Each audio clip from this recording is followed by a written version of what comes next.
Is the Narendra Modi government looking at curbing the powers of the Waqf board?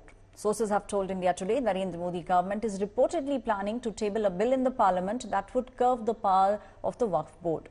This new bill is likely to propose about 40 amendments in the Waqf Act 1995. This actually includes mandatory verification of all the properties disputed, as well as an increased participation of women in the board.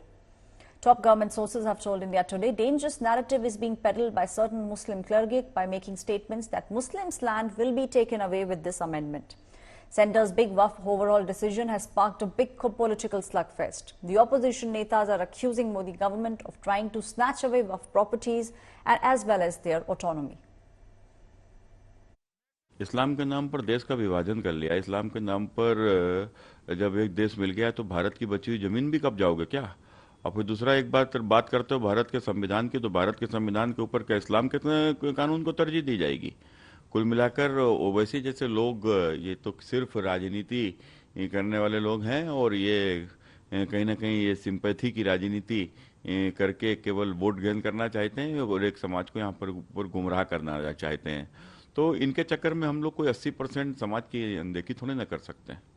ये तो मुसलमानों की property है जो वक्फ करते हैं, कोई education के लिए करता है, कोई मजहबी मामलात के लिए करता है। सरकार को क्या प्रॉब्लम है इसके अंदर?